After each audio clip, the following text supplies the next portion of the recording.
Today's speaker is Dr. Joseph Brownell. Now, normally he is known for one of his other topics, which is, chasing around Chester Gillette and Grace Brown and his work in the book The Adirondack Tragedy. But today he's going to talk to us about something a little different. So, Dr. Brownell.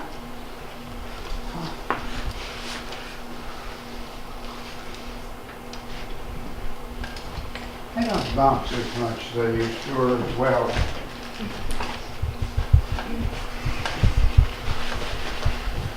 Good afternoon, everybody. Good afternoon.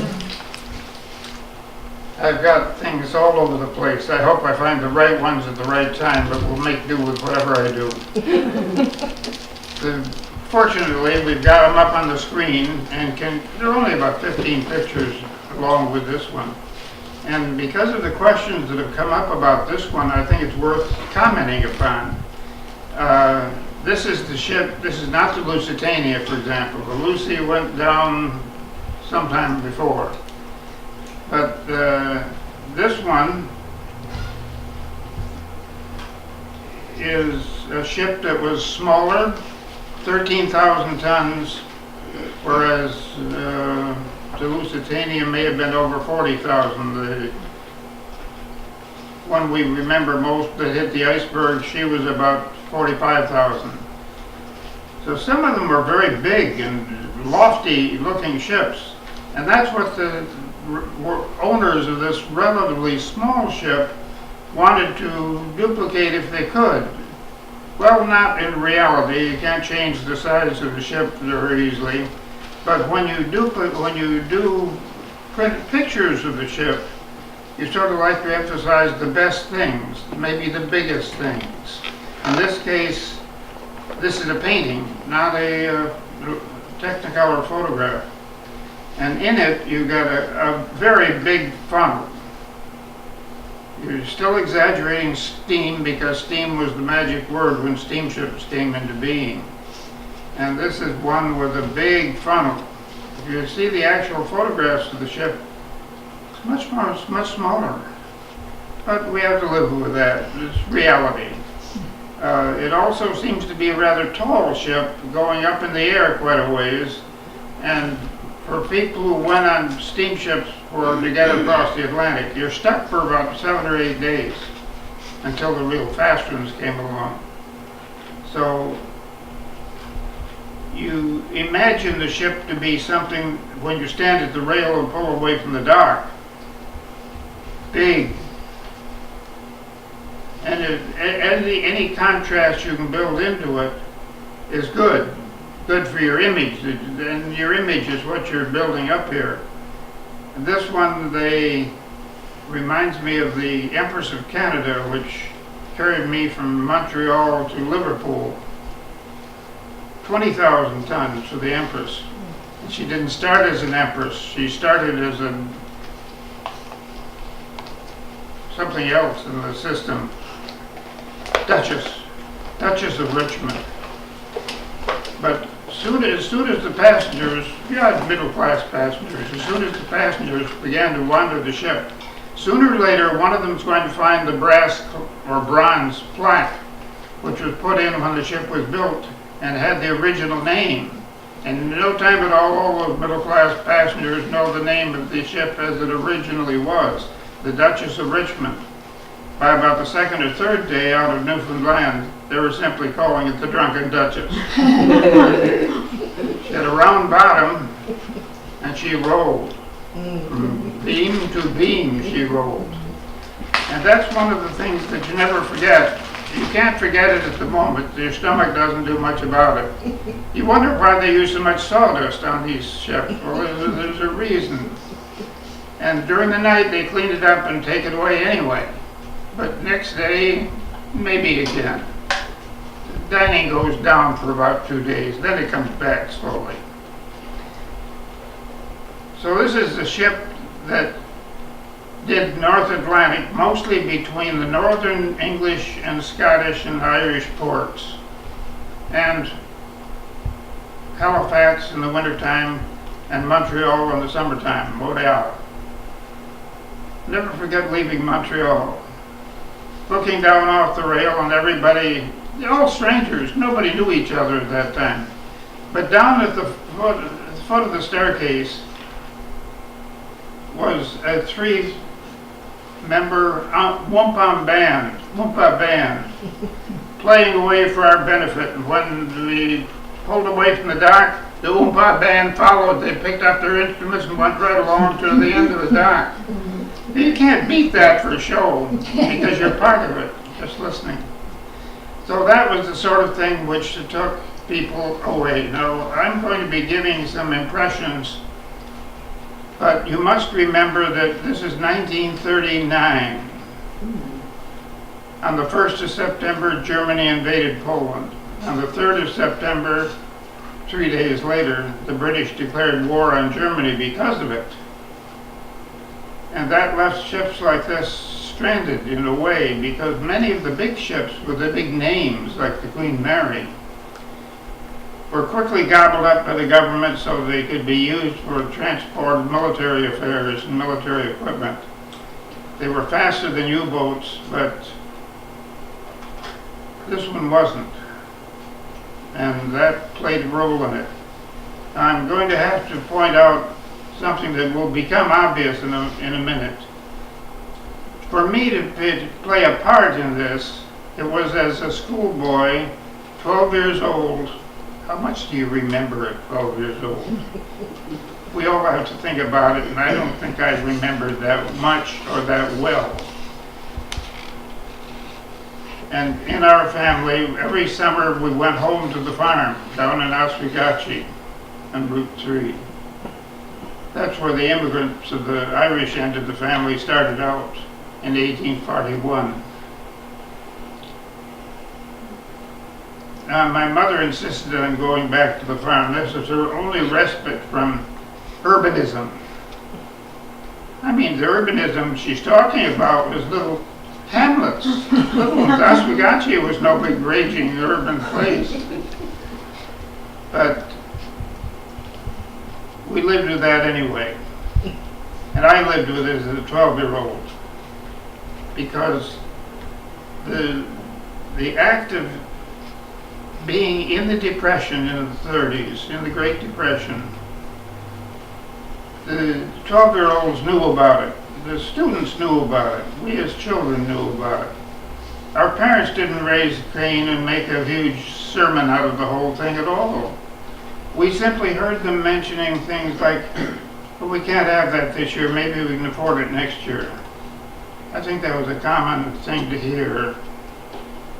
And it was intended not to set us into alarm. But we knew they were short on money. We knew something about what they had to pay for certain things, certainly groceries.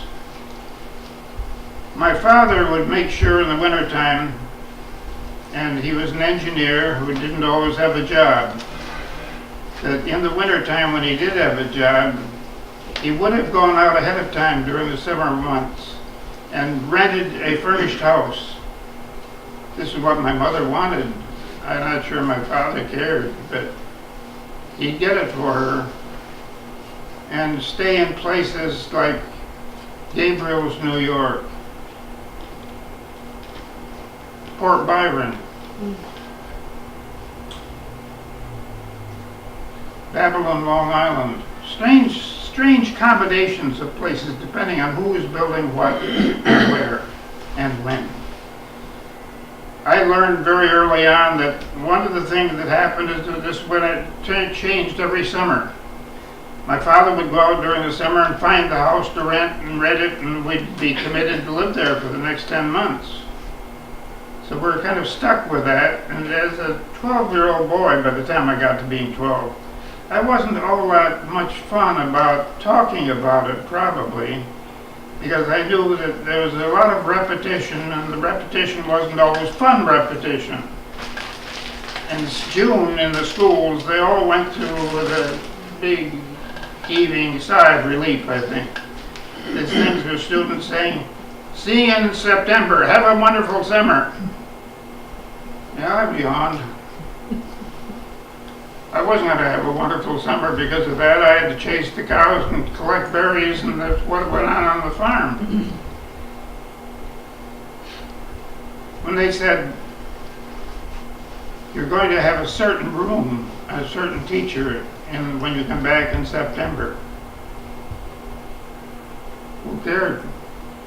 I wasn't going to be around. I knew the routine. I'd wait and see what my father had set up.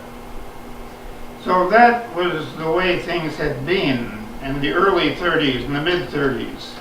But toward the end of the 30s, things were changing as the wartime mood improved in Europe, if you can call it improvement. They were purchasing more war material in Canada and the United States to be shipped across on the ocean. That's when some of these ships began to use their masts. That one's got a lookout spot on it, this one doesn't.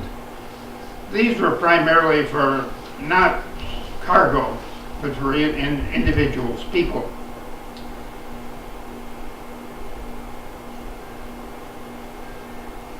And in this picture that I'm setting up, my father had made one change in the 1938 year, or in Gabriel's, 1938, 1939, we were in a condition where my father, either because he had to or because he wanted to, took a longer trip to get to work. I think he went 13 miles or something like that, all the way in from Barnum Pond all the way into Saranac Lake. I loved it. Saranac Lake was a great place. We can go a couple, when we get that one for the school.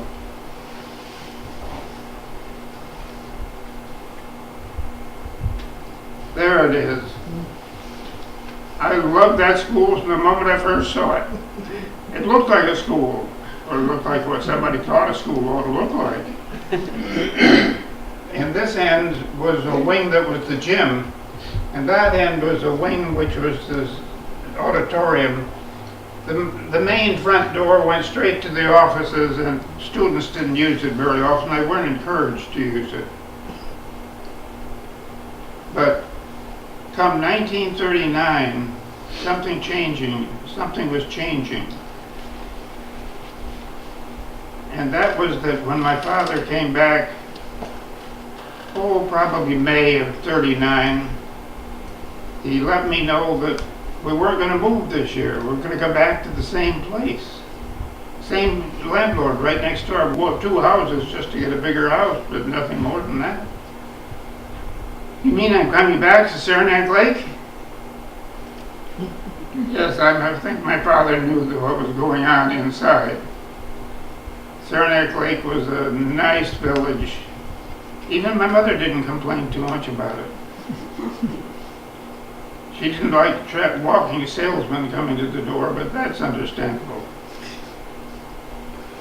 So I was excited coming to Saranac Lake that year.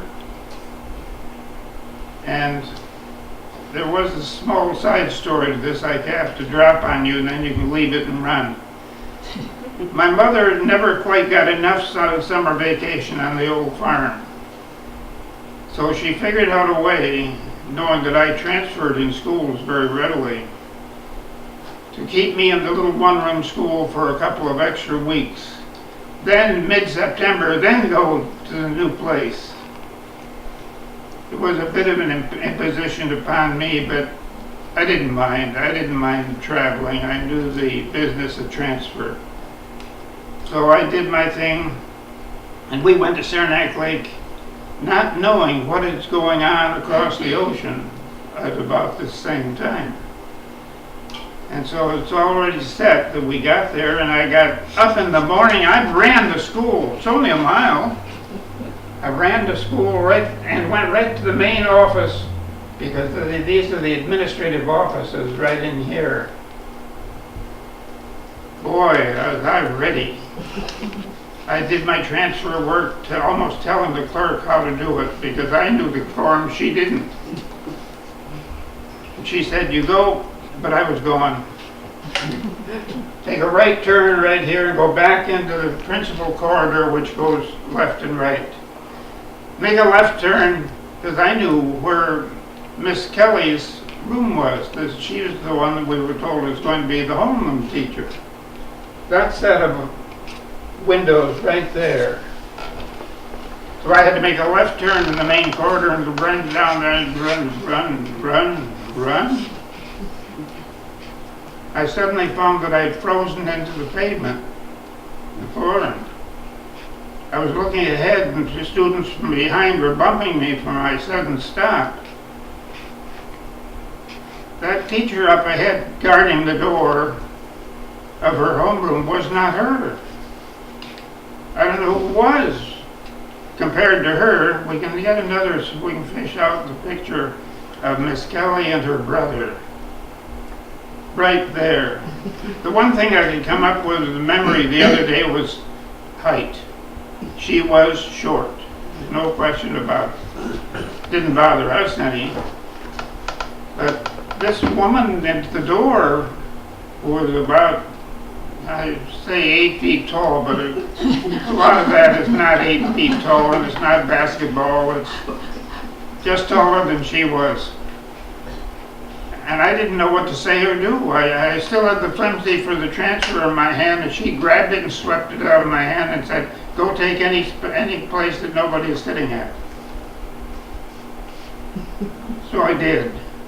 But on the way into the room, I spotted Hank Hamburger over at the windows, and I went to him, the boy from across the street. "Hank, where is Miss Kelly?" He gave me that swooping look of, "Don't you people ever read the newspapers?" "Why? You just come from Oswegatchie?" "Yes." "Well, I thought they read the papers in Oswegatchie and they know about the conditions here." "What conditions?" And then I got the story of how Miss Kelly and her older sister had gone on a tour trip of northern England and Scotland and probably Northern Ireland, because the father came from Londonderry.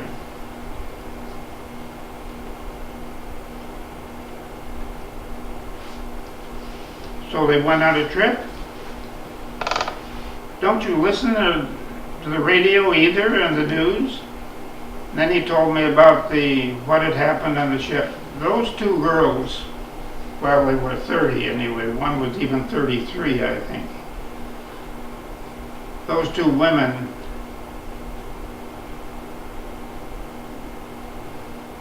bought tickets on this ship to go across the Atlantic to places like Halifax, Quebec, Montreal.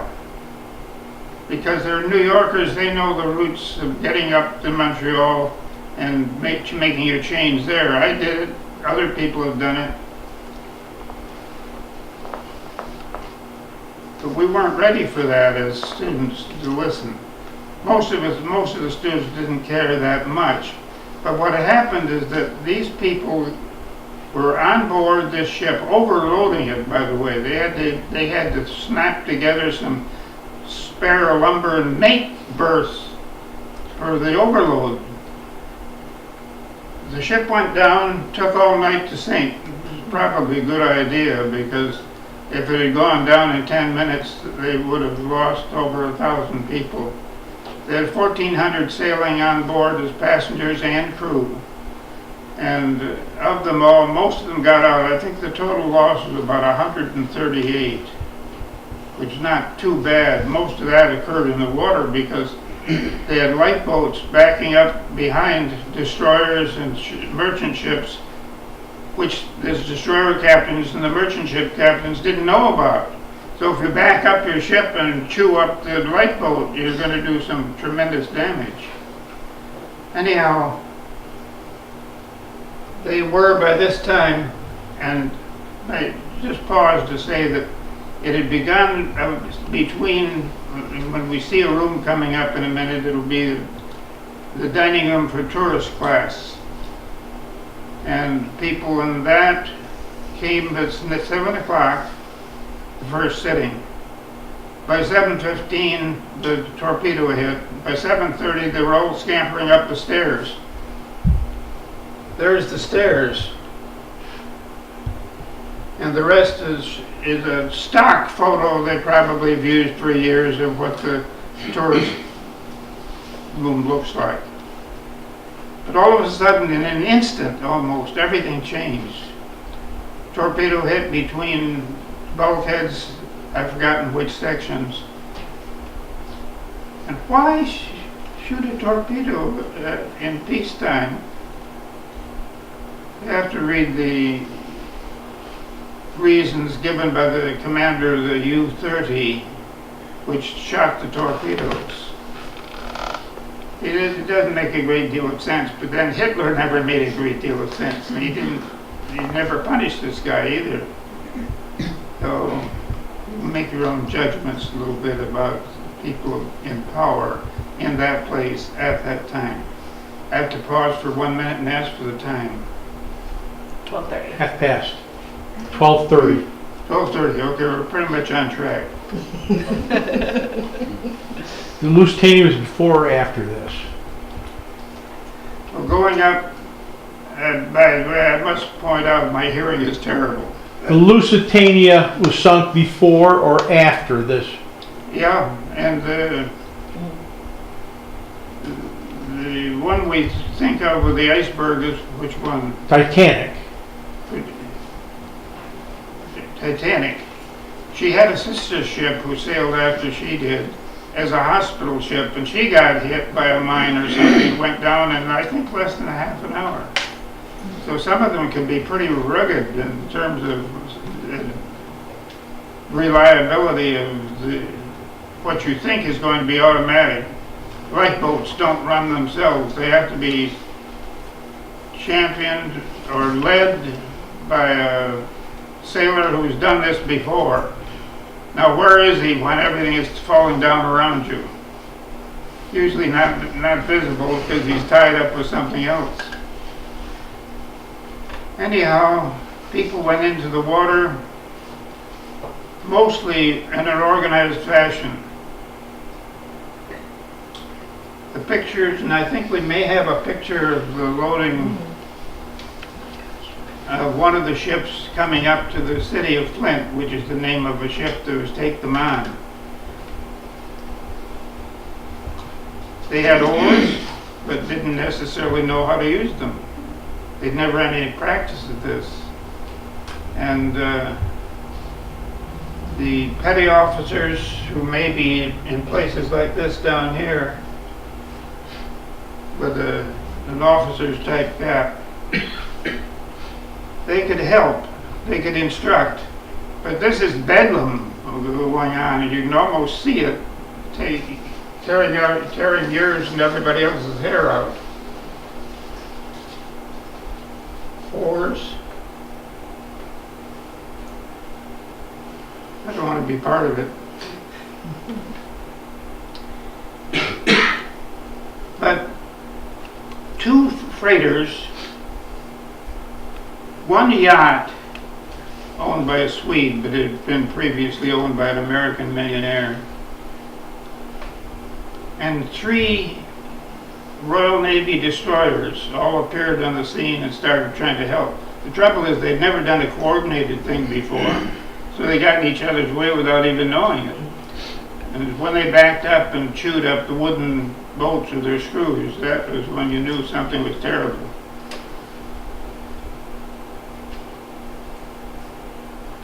The man in the middle is the scalding victim. He was standing near a pipe full of steam when the thing hit. He survived, I don't know how well from that point of view, but at least they got a start. This is probably taken in Ireland because a lot of the ships that wanted to take the passengers ashore as fast as possible, especially if they needed medical help, could be seen like this guy right here in the military cap and chin strap, which I think is Irish Army, possibly 1st Division, 1st Unit, meaning they're Irish speakers. Another one, please. I think this was taken on a ship afterwards as they were going from one port to another. These were called the Texas girls. They're from down in Texas, and they're probably all college co-eds. And they look happy enough. I think they look, the ones in the three of them, as if they're maybe wearing borrowed coats or gift coats. It's hard to tell because people were short on coats almost immediately. Because that's the last thing you take to a dining room, for example, in the summertime. Don't judge by that. She's wearing, never mind that. There's one of the British destroyers. Probably the Electra, which is the one that did most of the actual fishing out and taking them to Scotland. One of them was strictly doing radar and sonar searches. The other two were whatever the demand was at the time. So you never know exactly which ship is being shown, where the three girls, for example, are. You can see the railing behind them, but you don't know where it is or when. There's no telltale time, no telltale place. But they're happy, and they're happy just to be alive. Next, please. Who would do such a thing as this? You want his picture? Have his picture. Fitzjulius Lem. I guess the name got washed out here, but L-E-M-P is the thing. His actual title at that time was Captain Lieutenant Lem. Captain to be in the ship, the U-30. His actual rank was a lieutenant, Oberleutnant. So that gets him down where you could draw a parallel if you wanted to with John F. Kennedy and his PBT boat during World War II. Kennedy was captain of the boat, but he was only, I think, a JG at the time. You get variations of stories. He tells us that when he raised this is the third day of the war, the day when the declaration of war went to Germany at 11 o'clock in the morning, maybe 11:15. And here he takes a firing shot at it at 7 o'clock at night. He claimed that, one, the ship was blacked out. Take your beneficial chances and hope that nothing goes wrong. Maybe you shouldn't black out. How do you do the right thing? How do you know what the right thing is? And said, and his defenders have never contested it, that of the people on board, there were about 1,400, all told, ship's crew, passengers. About 3/4 of them were women or children. Next, please. This made the newspapers. Boy, did it make the newspapers. Halifax, London, New York, Montreal, all over the place. They got headlines. Didn't bother Hitler too much. But then I don't think anything bothered Hitler too much. Not conscious driven. One more. There was a lot of talk in the American section. Remember, there was no television at that time. There was something in New York City, but not for the rest of the country. And not very much in New York City. But we had newspapers and we had radio service. Everybody listened for the 7 o'clock news at night, or sometimes the 6:45 news. That's where the peachy stories were. We still wait for them at 6:30 and see what the heck went on today that they can polish up. Sometimes they have to polish a little more because there isn't that much of a real story. But that's part of the thing the newsmen have to face every day.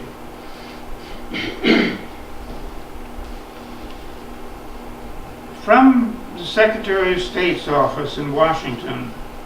He was an old man even then. I better be careful how I say that. I have slight traces of gray in my hair and what's left, I mean. Secretary of State would send questions to the Secretary of his ambassador in London. What's going on in the British Isles and what are we doing about it? Can we depend again on the Royal Navy to be there? And such questions one after the other. Well, the ambassador in London was not a particularly well-informed person, probably. Maybe I should say not particularly interested. His name was Kennedy, Joe Kennedy. And he, if anything, as time went on, he began to think that Great Britain was wrong and Germany was the stronger country anyway. And for that, I think they pulled him rather quickly without much comment. Normally, when you have something in publicity like this, with lots of photographs in the newspapers, you want to make sure that the people back home are aware that you're checking. And how do you check? Well, you send people up there. For example, the older man on the left is the Lord Mayor of London, the Lord Mayor of Glasgow, up in Scotland. And he is going out with the ambassador's son, which is a typical family type arrangement. So you'll probably recognize the man on the left side of the picture. I'm sorry, the man on the right as we look at the picture. That's Kennedy? That's Kennedy. Yeah. The question is, which Kennedy? JFK. Oh, it is. Oh. He got into it early. But he looks young, he looks like a university graduate, which is just about what he was that year. I think the only thing that left was he had to write something that could be published. And what he did publish wasn't very helpful to Roosevelt. So Joe Kennedy lost his job and things started to go on forever. One thing that just didn't get out of hand was what happened to the ship. One more, I think we had. Oh, a couple more.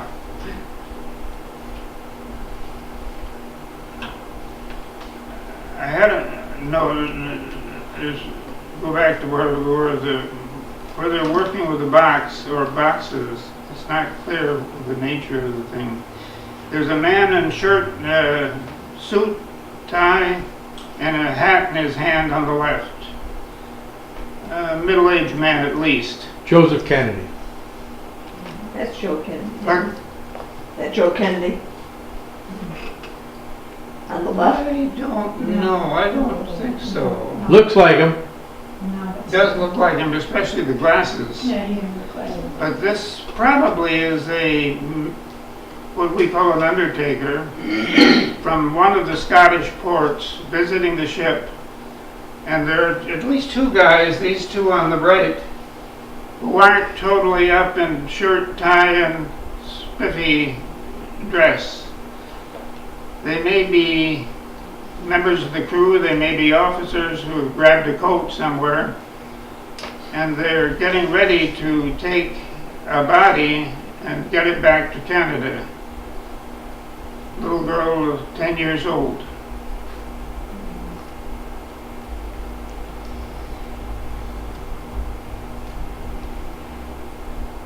Canada didn't take a great deal of persuasion from that point on. Canadians were angry, and for good reason.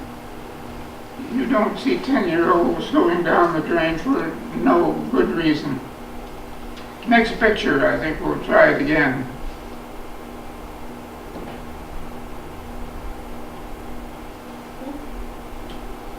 Back in Saranac Lake. I never left town, unless we took an overnight to Ostrogachy, and that's not worth writing up. But I'm back to the school that I thought very highly of. I at one time tried to write this up in third person and discovered that for someone who doesn't usually write his own biographical data in third, second is, first is much more common, and we do it all the time. I do this, I do that, I would do such and such. But there we are, and if I could, I was back where I was hoped to be. It took about 4 weeks for the thing to clear. I think it got into New York Harbor on the 27th of September. Then things could slip back into motion, bit by bit. This is still Miss Kelly's room here.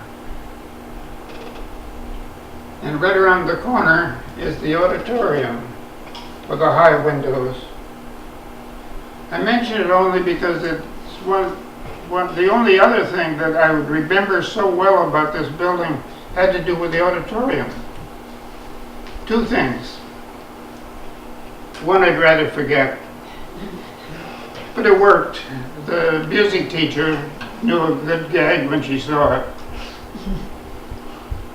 She gave me a little globe about 6 inches in diameter and said, during a stage moment, on one of those awful terminals things on Friday morning, said, you go out and just hold it up and say, I went out, held it up and said, I am Hercules.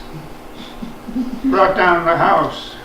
But I never stopped hearing about it for the rest of the year and sometimes into the following year. The other thing is more serious. December 7th, 1941, Pearl Harbor was attacked. On December 8th, the President asked for and got a joint session of Congress he could address. Everybody knew what it would be. He wanted a declaration of war against Japan. We were told, as students on the loudspeaker system, that we could go to the auditorium and take a seat because they had it wired so that speakers would carry the radio broadcast. I don't know how many went, but I know I did. And every time I see a tape of the President speaking, the date which will live in infamy, I see it from that seat. That's pretty much the end. The next thing is in the line got in by me. Oh no, one last mention. Our math teacher kept us at it.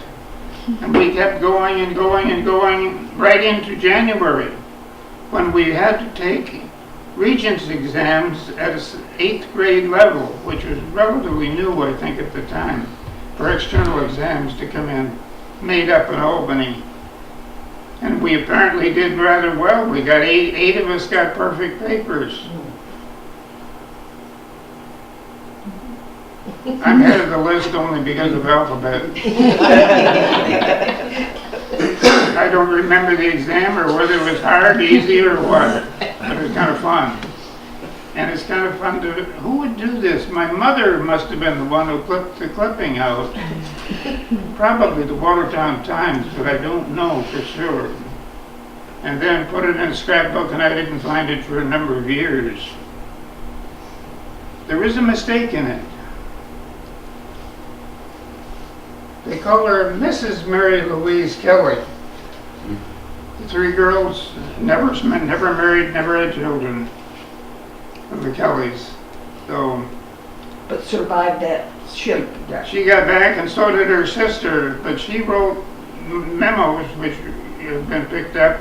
And for anybody who wants to see somewhere, or give us a gift, something that is interesting, this book here, The Athenia Torpedoed, is done by a man in Manitoba.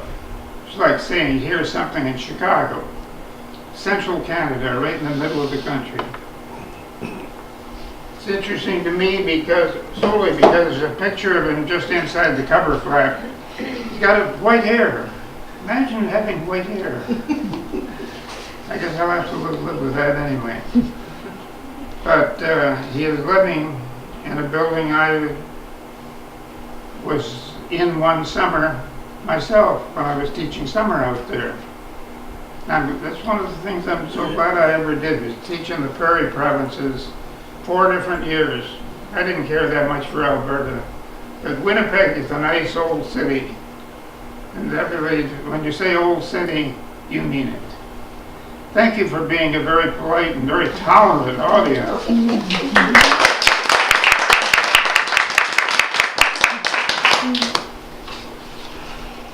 The one guy down that list, Harold Kern.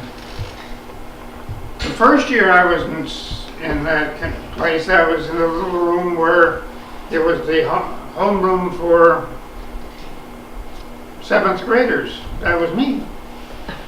And I came in with my little brown bag. And the teacher looked at everything, but her eye caught that bag really fast. And I think what she had in mind was peanut butter and other things like that in the warm room. It gets out. And so she called Carl Kern, who teamed with me in this other thing next year. And he took me down to the cafeteria, not to eat, but where underneath the big metal counter was a place with all those brown bags. And that's where you put your brown bag. Work on your memories when you're 12 years old. Think of the funny things you can think of. And thank you very much.